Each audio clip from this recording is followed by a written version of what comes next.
Esse é o podcast Vida de Autoimune. Sejam bem-vindos ao nosso último episódio da temporada, encerrando esse maio roxo com louvor.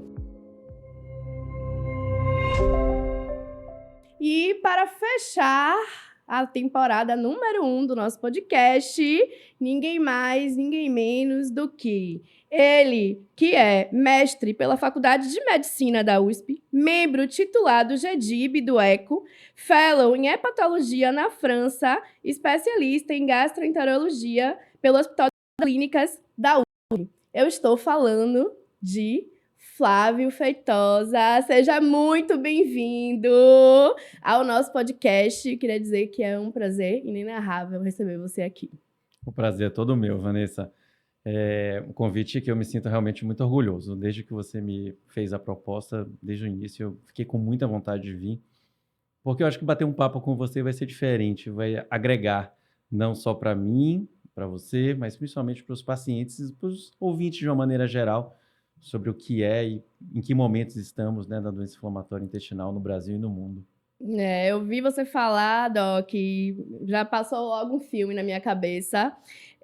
São muitos anos já de acompanhamento. E, gente, para quem não sabe, ele é o grande responsável hoje por eu estar bem, por eu estar levando a minha vida e o grande incentivador também desse projeto massa que a gente toca aqui, que é o Direito das Autoimunes. Meu doctor, tenho muito orgulho de ser sua paciente, da forma como você conduz. E não é porque eu estou aqui na sua frente. Gente, não teve cachê não, viu? Aqui, é verdadeiro. Eu fiz questão de lhe convidar para fechar a nossa temporada, especialmente agora no Maio Roxo, para que você venha falar um pouquinho sobre os tratamentos atuais na DI e o futuro da DI no Brasil, não é? Estamos agora voltados, um foco para tratamentos multis, e eu queria que você explicasse um pouquinho para a nossa audiência o que é que significa isso, o que é que o paciente precisa buscar para entrar em remissão e permanecer também, né, tocando a vida normalmente. O orgulho não é só meu, viu? Quando eu conheci Vanessa, eu me lembro desse dia como se fosse hoje. Vanessa era acompanhada por um professor meu da USP de São Paulo. Então, lógico, né? Talvez desconfiada ou talvez esperançosa, não sei qual foi seu sentimento naquele momento, mas eu me senti muito orgulhoso de dar continuidade a algo que um professor meu em São Paulo já vinha fazendo. E, mais uma vez, me sinto muito orgulhoso de estar do seu lado. Não existe só o remédio, né, Vanessa? Os remédios, eles evoluíram muito nos últimos anos, mas não é só remédio. Existe dieta, existe atividade física, existe o acompanhamento psicológico, existem os cuidados de enfermagem sobre os exames, se está fazendo de forma correta, se não está. Existem as questões legais também, na qual você se encaixa muito bem, não como paciente, mas como advogada. Então, o acompanhamento de um paciente com doença inflamatória intestinal vai muito além de remédio. A gente fala muito de remédio, mas o remédio é só um de vários outros pilares, diversos outros pilares. Por exemplo, na literatura, se você me perguntar, as crises, elas são correlacionáveis a períodos de estresse, a literatura não consegue mostrar isso. Na minha prática, no meu dia a dia, eu tenho total e perfeita correlação com isso. Pessoas que se separam, pessoas que perdem parentes em primeiro grau, pessoas que têm um cônjuge ou um filho doente. Esses são motivos clássicos da pessoa entrar em atividades da doença. Muito Rotina clássico. estressante de trabalho, que eu vou até me esconder aqui, né? A, Essa é uma reclamação infinita dele. a falta de cuidado próprio, de amor próprio, né? É preciso se cuidar. Todas as pessoas precisam se cuidar, em especial as que têm doença inflamatória intestinal. Sim, e isso é pauta sempre das nossas conversas, das nossas consultas, sobre a necessidade, por exemplo, de fazer uma atividade física, um exercício que você se encontre, que você goste. Você sempre fala, né? Atividade física é o melhor remédio. Sem sombra de dúvida. A física para paciente que tem doença intestinal precisa ser aeróbico. A musculação não ajuda tanto quanto o exercício aeróbico. O exercício precisa ter pelo menos 30 a 40 minutos de duração. Precisa ser feito pelo menos 3 a 4 vezes por semana. Qual atividade física é ideal para mim? A que você gosta de fazer e que você consegue fazer. Não adianta você botar um adolescente de 20 anos para fazer caminhada, porque isso não vai fazer ele suar na atividade, ele realmente fazer um aeróbico. Da mesma forma que não dá para colocar um paciente de 80 anos para correr guardada raríssimas exceções, né? Então, o exercício físico precisa ser o que você gosta de fazer e na intensidade correta para a sua idade e capacidade física. Mas sim, atividade física é um pilar para entrar em remissão de atividade de doença. Atividade física, cuidar da saúde mental, cuidar da alimentação e cuidar em si de você mesmo, né? De Eu si colocaria até próprio. o cuidado espiritual para quem acredita. Acho que até isso Ah, eu faz acho super diferença. importante também, Acho que né? até isso faz diferença na vida do paciente. Faz, eu acho que faz total diferença. Até porque quando a gente passa por situações de estresse muito elevadas, primeira coisa que acontece é você não fica bem, né? Já tá ali o famoso piriri, né? Quantas mensagens você recebe por semana, Doc? Tô- Aí não tô eu legal. geralmente entro no consultório de manhã e saio no final do dia, né? E não consigo atender todas as mensagens ali de imediato, mas antes de chegar em casa, entre sair do meu consultório e chegar em casa, eu respondo todo mundo. Eu respondo, em média, a 80 a 120 pessoas nesse trajeto de sair do consultório e chegar em casa.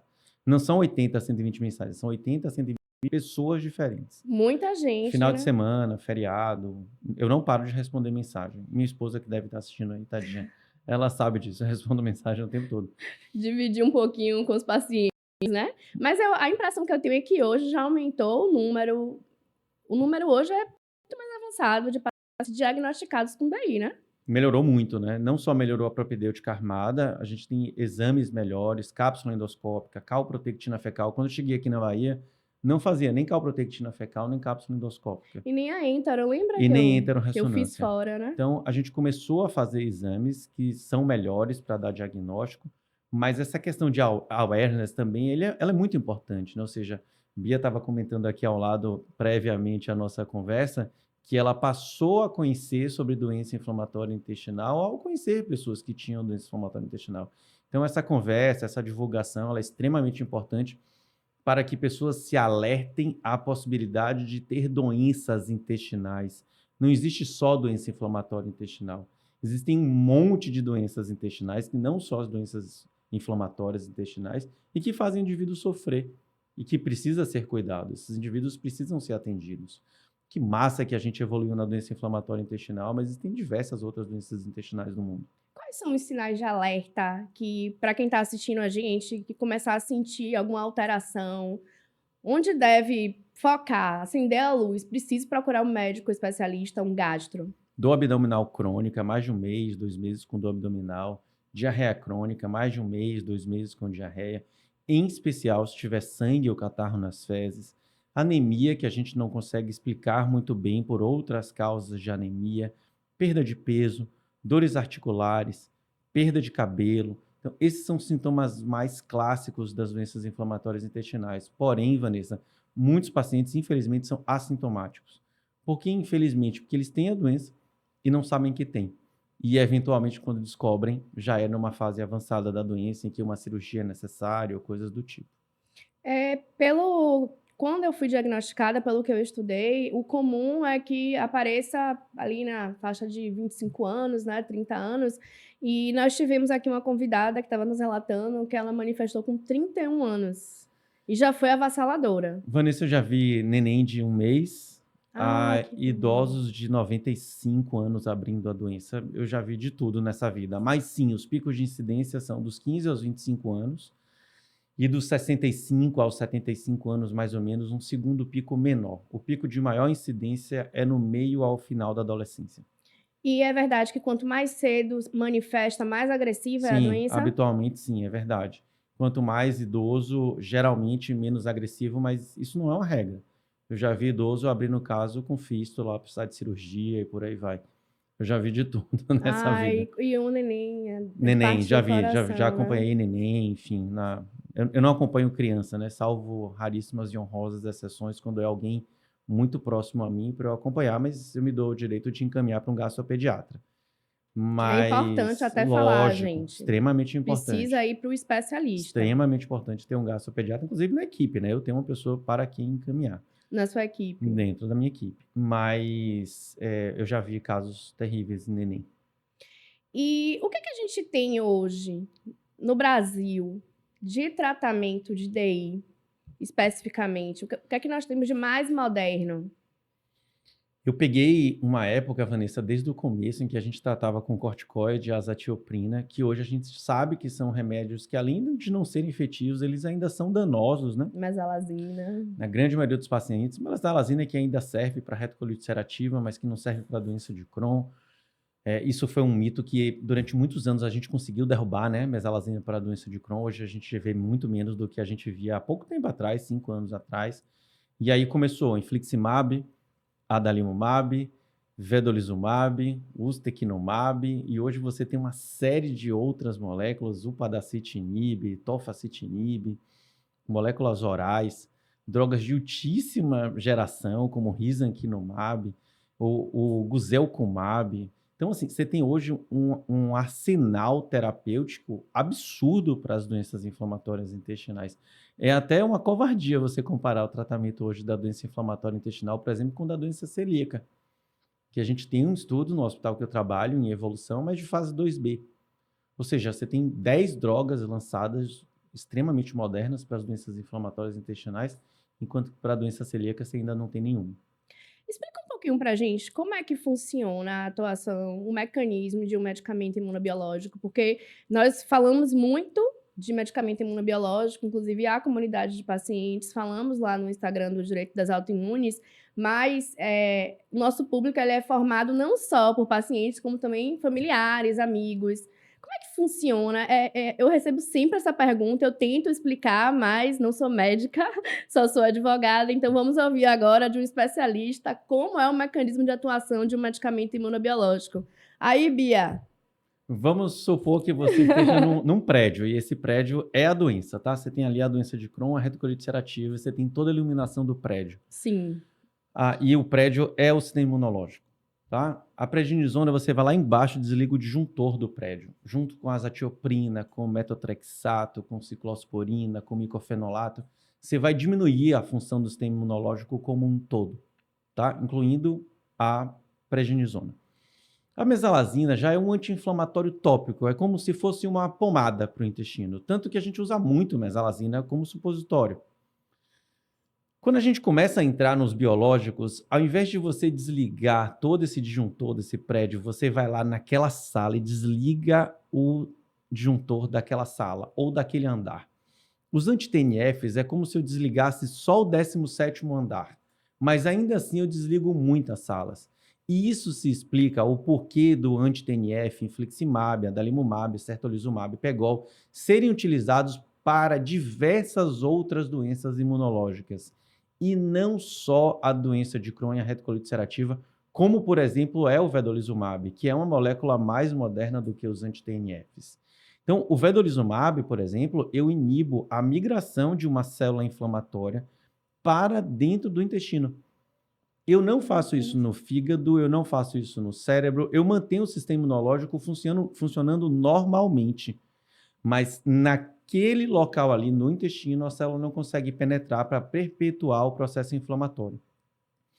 O ustekinumab, que é um anti-interleucina 12 e 23, ele já tem uma ação um pouco cruzada com a parte dermatológica e muito pouco para a parte articular.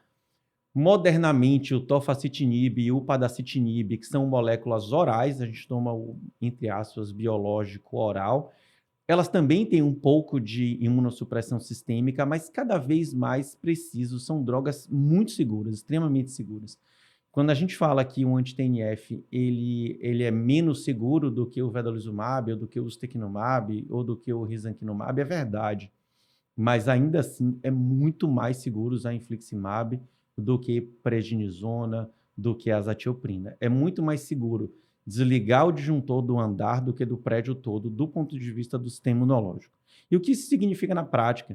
O paciente que usa anti-TNF, ele gripa mais do que o paciente que usa o ustekinumab ou vedolizumab. Ele tem mais chance de ter uma diarreia do que o paciente que usa uma droga ainda mais moderna. Mas esses pacientes que usam anti-TNF, eles usam uma droga 1000 vezes mais segura do que ficar usando corticoide. Ou azatioprina em longo prazo, por exemplo.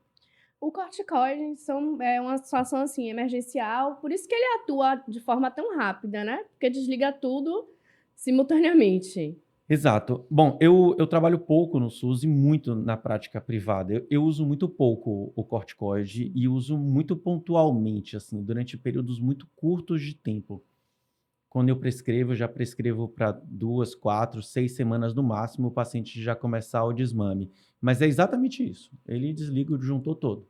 Quando eu estava gestante, né, que a gente precisou retirar o biológico, e aí no finalzinho só me restou o corticoide, que era o único medicamento seguro para mim.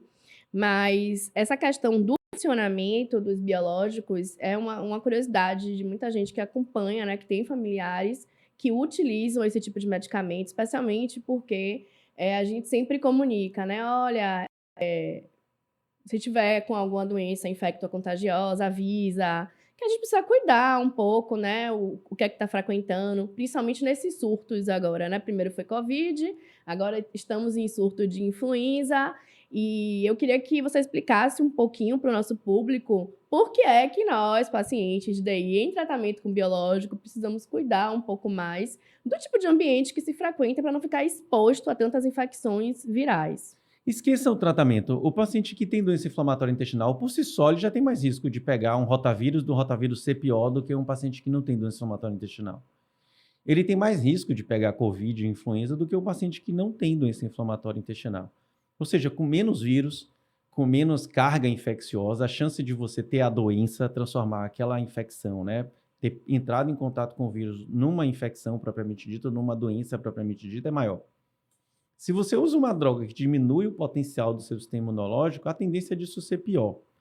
A gente ficou com muito medo do Covid na época da pandemia, né? Avô. Mas não foi verdade. Os pacientes que usavam biológicos e tiveram Covid não tiveram um desfecho pior por conta da Covid. Mas a gente ainda tem que aprender muito sobre os outros vírus, né? Influenza, por exemplo. Na minha prática, eu vejo claramente os pacientes com doença inflamatória intestinal complicarem mais por conta do vírus influenza, especialmente para essa cepa aqui que a gente está vendo em Salvador, nesse exato momento, do que pacientes sem doença inflamatória intestinal, né? Eu tenho visto É, alguns. isso é bem Agora, verdade, porque eu achei que, assim, ó, gente, graças a Deus, eu só vim pegar Covid recentemente, né?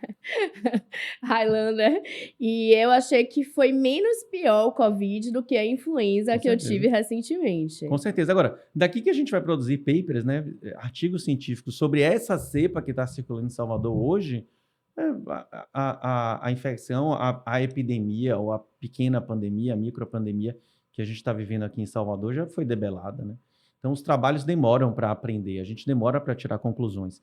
Mas, previamente, eu já tenho a impressão de que sim, essa cepa é pior do que o Covid propriamente dito para pacientes com doença inflamatória Eu intestinal. vi uma notícia hoje que a influenza já tem sido responsável por mais mortes de idosos imunossupressos do que o próprio Covid. O Covid está praticamente em extinção aqui em Salvador. A gente tem visto de forma muito rara, graças a Deus.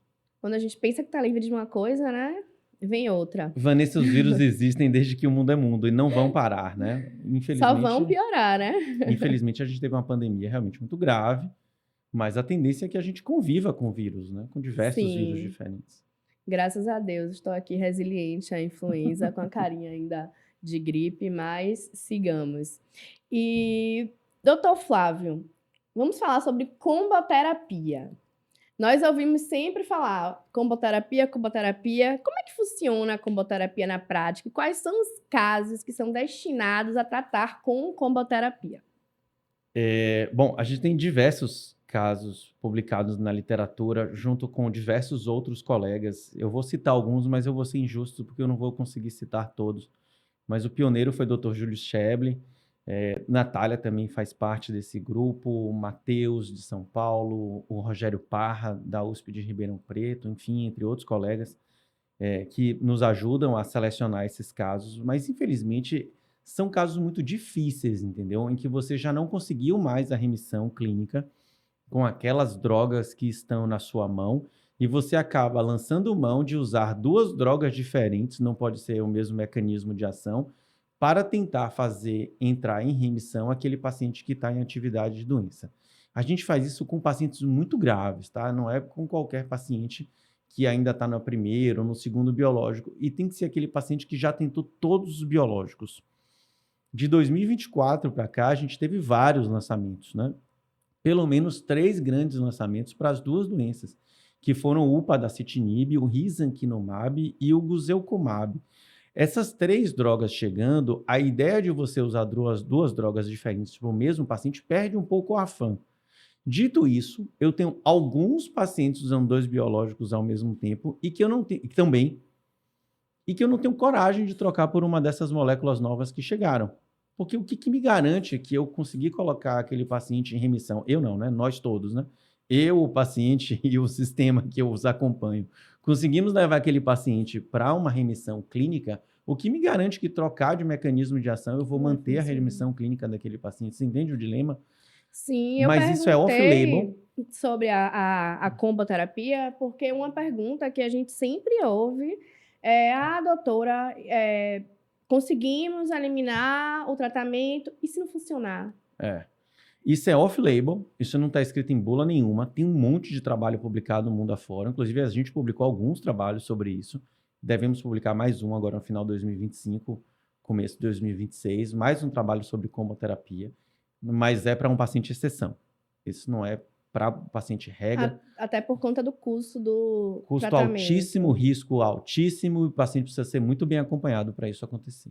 Só registrando, pessoal, quando o doutor fala em tratamento off-label, significa um tratamento que é experimental e que precisa de base científica para ser utilizado em casos excepcionais em cada paciente. Então, aquele paciente que não apresentou melhora a nenhum tipo de medicamento, com base científica, vai se utilizar da comboterapia para que ele possa, enfim, entrar em remissão clínica. Perfeito. São casos excepcionalíssimos, Perfeito, né, na perfeito. nossa medicina. Perfeito. Eu, particularmente, me preocupo muito com o futuro das DIs no Brasil e no mundo. Vocês participaram do ECO, né? Fala um pouquinho como foi a participação no ECO, o que é o ECO, o que é o GDIB, porque os pacientes ouvem falar, mas na prática não sabem como funciona. O ECO é um congresso, né, uma comunidade europeia de tratamento, de pesquisa em doenças inflamatórias intestinais, que se reúne anualmente. Até pouco tempo atrás se revezava entre 3 cidades, habitualmente. Barcelona, às vezes Lisboa, esse ano foi em Berlim, no ano passado foi na Escandinávia. Então, eles vão se revezando em cidades, e agora está mais amplo, depois que terminou a pandemia, estão variando mais em cidades, mas é um encontro basicamente anual. Existem os encontros mensais do ECO, existem os trimestrais, eles produzem, o ECO produz artigos científicos que são os consensos do ECO, ou seja, ali é a nossa bíblia do que fazer e do que não fazer nas doenças inflamatórias intestinais. Esse mesmo modelo do ECO é replicado aqui no GDIB e Ipsilitre. O GDIB é uma comunidade muito semelhante ao ECO. O IBD, que hoje chama-se Advances em Doenças Inflamatórias Intestinais, ele era, antigamente, uma organização de pacientes, tá? Então, o congresso que acontece na Flórida, em Orlando, anualmente também, ele era inicialmente organizado por pacientes. Depois, o IBD começou a ser ajudado e liderado por médicos e pacientes. Então, é um congresso um pouco diferente do que acontece no ECO. Por quê? Porque o congresso americano, o IBD, ele é muito mais prático. Você não vê discussões filosóficas lá. Você não vê muito espaço para questões, por exemplo, de drogas que vão ser lançadas daqui a 5, 10 anos. Então, ele é um congresso que você faz hoje e amanhã você já está aplicando na sua prática clínica. O ECO não. Ele é mais futurístico, né? Além de ser prático, ele também fala um pouco do que está vindo no futuro de drogas. A gente tem aí pelo menos 20, 30 drogas sendo estudadas nesse exato momento, com chance de serem lançadas para a doença inflamatória intestinal. Então, o futuro da doença inflamatória intestinal é muito promissor. Dito isso... Vem a cura. Será? Dito isso e contemporizando, vou falar sobre cura daqui a um minutinho. O que me preocupa são os custos, né? À medida que essas drogas vão tendo tecnologias cada vez mais avançadas, infelizmente elas vêm cada vez mais caras. A gente chega a ter biológico que custa 300, 400, 500 mil reais por ano. Então, são custos elevadíssimos. Isso preocupa um pouco. Sobre cura, a gente ainda não vê essa questão como algo palpável, mas a gente já Sim. começa a entender como será a cura.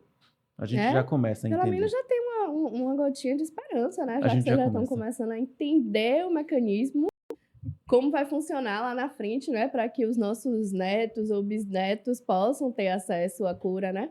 Porque eu acho que uma das frases mais impactantes, sempre que eu estou conversando com alguém, que a pessoa pergunta como é viver com DI, e aí eu falo, não tem cura, tem tratamento, né? Então, aí a pessoa fala assim, não, tenha fé que você vai ficar curada. Eu explico, não tem cura. Não. Mas tem algo que você deixa de fazer por conta da doença? Absolutamente não. Hoje, graças a Deus, pinamos um pouquinho, porque eu falo, mas não sou tão disciplinada, então o doc fica aqui no meu pé, tem que cuidar, tem que fazer exercício físico, tem que cuidar da saúde. E eu acho que só depois que eu encontrei o equilíbrio nisso, que eu realmente passei, né? E foi, nem sei dizer, foi uma alegria quando, enfim, remissão, né? E eu espero permanecer nela aí durante muito tempo. Falando em cura, eu queria te fazer uma pergunta. Fica à vontade para responder, mas o caso que mais te impactou nesses anos de atuação médica? Não vamos trazer só. Pode ser positivamente ou até negativamente, assim, que você pensou assim: meu Deus do céu, já tentei de tudo e a medicina não conseguiu resolver esse caso. Ai, agora você me emocionou. Eu tenho duas perdas que eu nunca vou esquecer na minha vida, de dois pacientes. Um recente, né, que com doença inflamatória intestinal, muito jovem, na casa dos 30 anos, e que faleceu por conta de uma comorbidade, de uma doença hepática, e um outro paciente que eu também tive, que era um amor, um xodó na minha vida, dois pacientes xodós na minha vida, aqueles pacientes que acompanham super bem, etc. E acabou falecendo também por uma outra doença autoimune também, por uma comorbidade, que foi uma neurite autoimune. Esses, sem sombra de dúvidas, foram os casos que mais me marcaram, que pacientes que eu amei com todo o meu coração e que eu chorei com toda a minha força quando faleceram. Que com certeza contribuíram também para que você se tornasse um profissional ainda melhor. Porque eu acho que você acompanha de perto seus pacientes, tá ali. Eu acho que isso é importante, né? Eu não sou das pacientes mais disciplinadas de ficar ali. Posso fazer isso? Posso fazer Não, eu aquilo? não acho que você é uma paciente maravilhosa, assim, é um ser humano como outro qualquer que erra e acerta, mas eu acho que você É, se cuida muito bem. Engraçado que nas duas vezes minha esposa falou assim para mim, mas Flávio, você fez tudo o que podia, mas eu sei que eu fiz tudo o que eu podia ter feito. mas ainda assim a gente se sente impotente, né? A gente não consegue lidar bem com a morte, a medicina não lida bem com a morte. Mas eu vou falar sobre um outro caso também bem interessante, de uma paciente que a gente sabe que tem um diagnóstico de doença inflamatória há 10 anos, que eu estava até comentando com você antes, a gente sempre soube que ela tinha doença de Crohn, por achados indiretos, né, por ter afastado outras doenças, etc. Mas eu nunca consegui flagrar uma atividade de doença importante ao ponto de eu convencer o convênio a bancar um biológico para essa paciente, que a gente conseguiu. E isso demanda a insistência do médico, resiliência do paciente de continuar acompanhando, de não perder o acompanhamento, de continuar fazendo os exames. Porque eu também entendo que para o paciente que tem doença inflamatória intestinal, que é muito frustrante. E você sabe disso, volta e meia eu ligo para os meus pacientes, eu mando mensagem, e aí, tá fazendo exame, não voltou mais na consulta? Eu faço isso pessoalmente. E monitora se a gente está utilizando o Monitoro. medicamento. Não de forma para que o paciente volte, porque, de fato, cheguei num ponto da minha carreira que eu já não preciso mais ficar ligando para paciente para ter paciente no meu consultório, mas porque, de fato, eu me preocupo com a remissão clínica, né? Uma vez que você conseguiu a remissão clínica, a sensação que você tem é que a doença desapareceu. Ela não desapareceu. Ela Não mesmo. está ali quiescente, pronta para voltar a qualquer momento, mas uma vez que você teve a remissão hoje, a chance de você continuar em remissão daqui a um ano é enorme. E é isso que motiva você manter a medicação e manter o acompanhamento.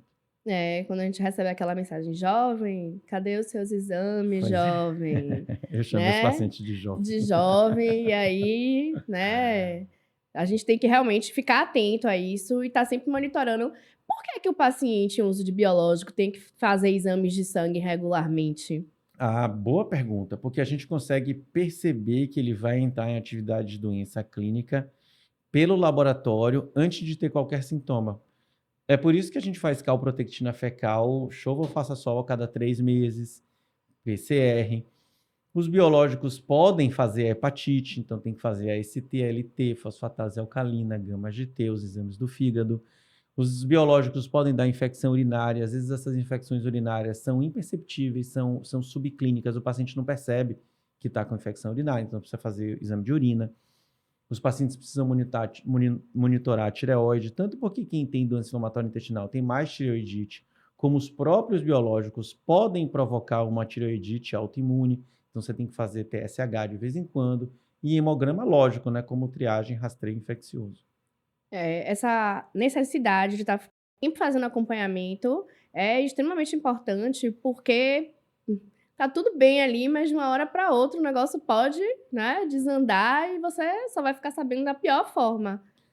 Eu tenho uma paciente que agora, recentemente, que eu lembrei agora, que parou o biológico. Ela vinha uso do Por ela biológico mesma? 4, 5 anos, orientada por mim. Ela tinha uma doença que a localização era ruim e fazia muito sintoma, por isso eu resolvi colocar biológico, mas não era uma doença grave. Era uma Sim. doença moderada para baixo. Usou o biológico, cicatrizou, ficou 2, 3 anos cicatrizada. Ela quis parar o biológico, ela está meio que morando em outra cidade, indo e voltando. E vamos parar o biológico. E agora, com um acordo. Ah, com acompanhamento, A por é que gente ela precisa parou por fazer ela mesma, calprotectina fecal todo mês. para No menor monitorar. sinal de que a calprotectina subiu, a gente volta rapidamente o biológico. Então é possível, né, mesmo em Possível, remissão, possível. parar um pouco a utilização das drogas com esse monitoramento da atividade da doença. Com orientação médica Sim. e o acompanhamento fica chato, porque todo mês, basicamente, você precisa fazer calprotectina fecal. Ao menor sinal de que a calprotectina fecal está voltando a subir, você tem que reintroduzir o biológico. É para poucos selecionados que estão sendo bem acompanhados, mas é possível. Como É possível. fizemos, muita gente me pergunta, eu recebi muito essa pergunta, como foi na época da gestação. Eu lembro que nós fizemos o medicamento até um determinado período da gestação e depois retiramos o medicamento e ficamos monitorando, né? Tinha que fazer a calpro sempre para monitorar a atividade até chegar o momento ideal para reiniciar o medicamento. E graças a Deus deu super certo. Seria eternamente grata, porque meu filho está bem saudável, eu consegui amamentar, foi tudo bem. Mas fica a mensagem de que a gente precisa ser responsável também e todos nós somos adultos, né?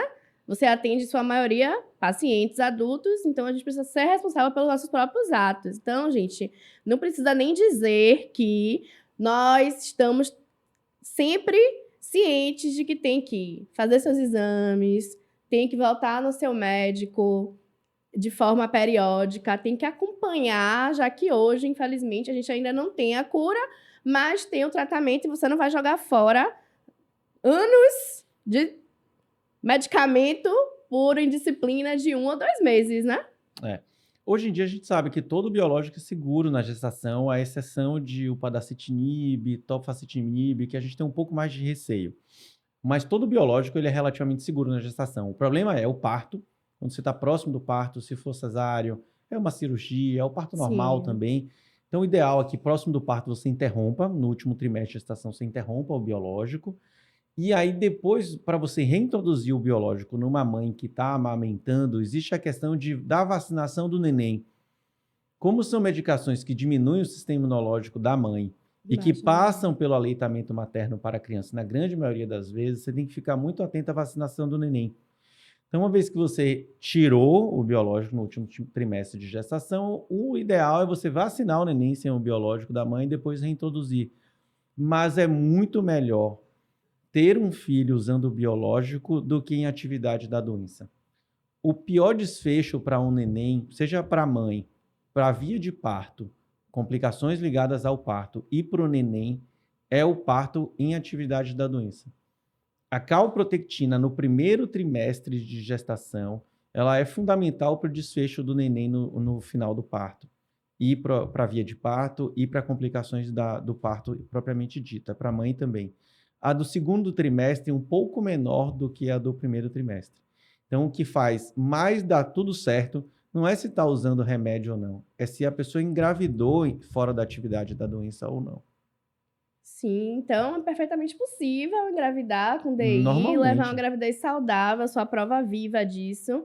Meu filho hoje tem 6 anos e foi tudo bem, graças a Deus. Não pretendo ter outro. Eu não encaro mais uma gestação com DI, não. Mas eu lembro que na época a gente ficou muito preocupado, né? Como é que a coisa iria ocorrer. E foi exatamente como o doutor Flávio está falando aqui, né? Tivemos que tomar alguns cuidados, mas no final, graças a Deus, deu tudo absolutamente certo. Estamos nos aproximando do fim desse Deixa eu só episódio. fazer um parinho aqui. A única coisa que não pode engravidar é a mulher. A única coisa que não pode acontecer é a mulher engravidar sem querer. Isso eu acho um absurdo. A mulher que Pela usa, ausência de o planejamento, né? casal que tem doença inflamatória intestinal, precisa engravidar com planejamento, organizadamente, com anuência médico, com estratégia, para que tudo dê certo, né? Para que o neném nasça bem, para que a mãe fique bem, para que o parto seja um sucesso. O grande problema da gestação é quando acontece de repente. Que já pode ser impactante para famílias que não têm um quadro de DI, imagine para quem tem, que pode sofrer algum tipo de intercorrência, né, ao longo da gestação. Então, pessoal, planejamento é essencial para o paciente de DI, não só para a gestação, como para a vida, né? Você precisa estar sempre atento e ali monitorando, vigilante.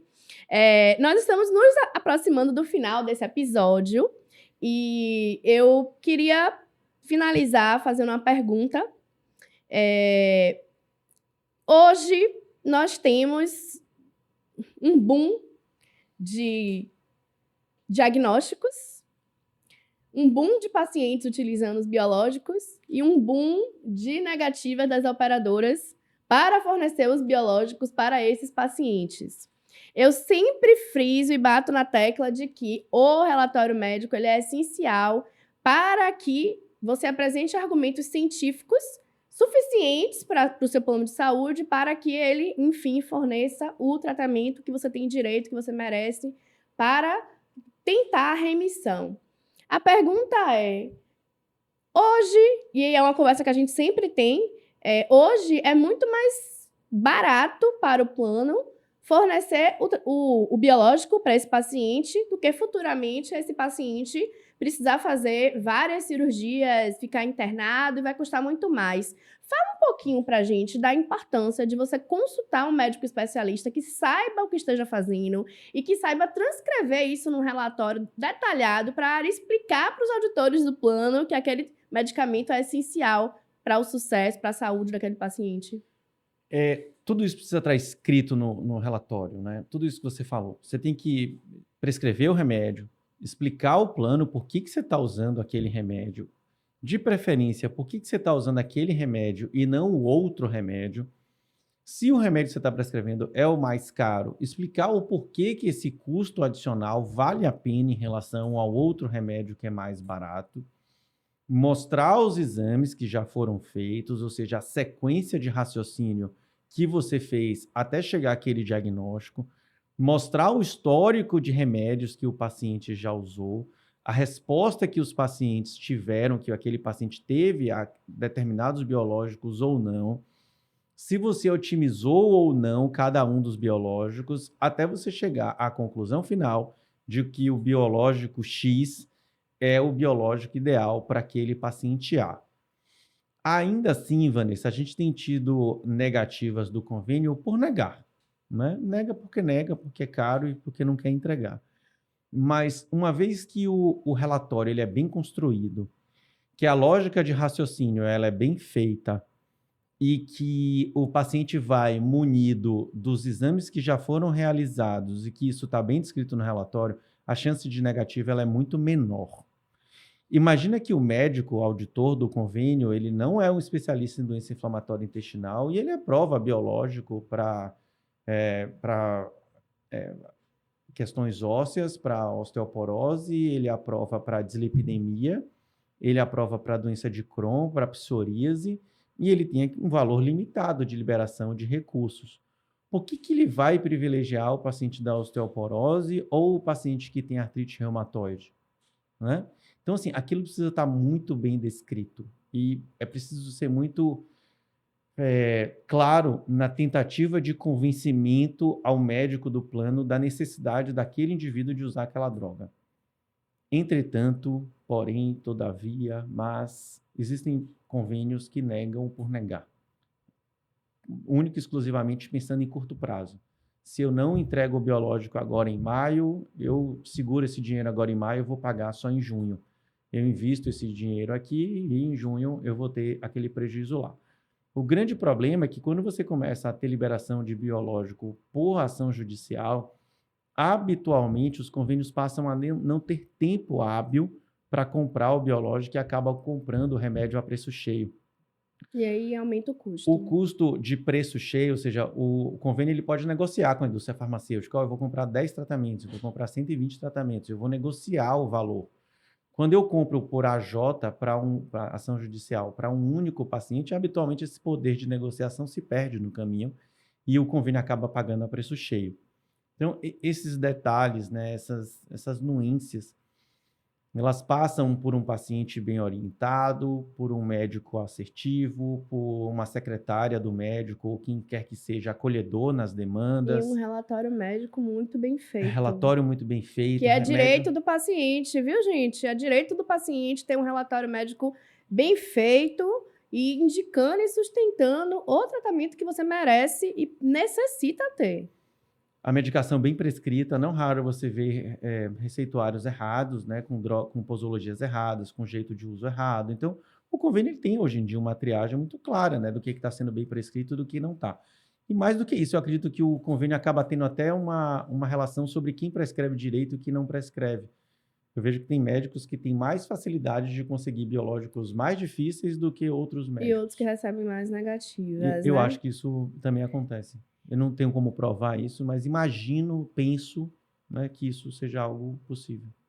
Para a gente finalizar esse bate-papo, que foi massa, inclusive, eu queria saber sua opinião sobre os autoimunes, não só os portadores de DI, que abandonam o tratamento convencional para se tratar na medicina integrativa ou da longevidade. Deixa um recado para esses pacientes, porque é um trabalho de formiguinha. Eu canso de falar isso nas nossas redes sociais, é uma preocupação extrema. Mas deixa a mensagem para esses pacientes e o alerta. Então, existem picaretagens sem fins, né? Hoje em dia, na medicina, infelizmente, a gente está assolado por essa praga, que é a prescrição de medicamentos, substâncias e drogas que não têm qualquer embasamento científico. Soro da imunidade. E o né? risco que isso pode provocar para a população em geral, mas principalmente para pacientes que têm doenças específicas e que são graves e que são evolutivas, né? Uma coisa é você abraçar o paciente como um todo e entender que ele precisa ter um acompanhamento nutricional, um acompanhamento psicológico, que aquele paciente precisa ser acolhido e bem tratado, você tem uma visão humanística do paciente. A outra coisa é você trocar um remédio que funciona, por exemplo, um esomeprazol, um dexlansoprazol, por uma fórmula de 10 substâncias, entre aspas, naturais, na mesma fórmula, e que não vai ter o mesmo fim para o paciente, que vai levar a riscos. Eu costumo dizer muito aos meus pacientes que falam, que me retrucam, né? Ah, mas o que o doutor fulano de tal me prescreveu é tudo remédio natural. Eu costumo questionar, você já viu alguma coisa mais natural do que veneno de cobra? Você toma. Então, assim, nem tudo que é natural vai te fazer bem. Nem tudo que é natural foi bem estudado para aquela condição. Então, acho que esse é o... E pode gerar consequências graves até para o fígado, né? Costumam gerar. Em longo prazo, essas medicações costumam gerar problemas.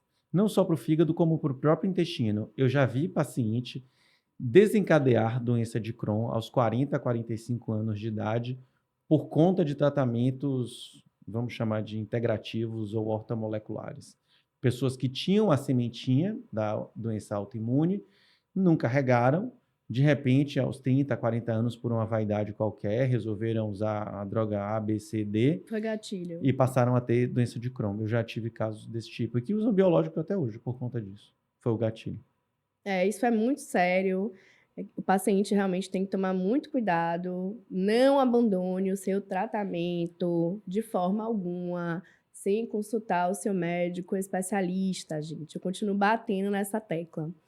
E chegamos ao fim de nosso último episódio da temporada do Vida de Autoimune. Eu queria agradecer muitíssimo ao Dr. Flávio Feitosa pela presença, brilhantou aqui o nosso podcast. É sempre um prazer trocar ideias contigo, Doc. Você é realmente uma referência aqui na Bahia. Fica o nosso muito obrigada, tá certo? E já o convite para a próxima temporada no segundo semestre, tá bom? Obrigado pelo convite, já estou a postos. Já estou com roupa de vir. Já está pronto, não é? Então, galera, um beijo e encerramos por aqui. Até a próxima temporada.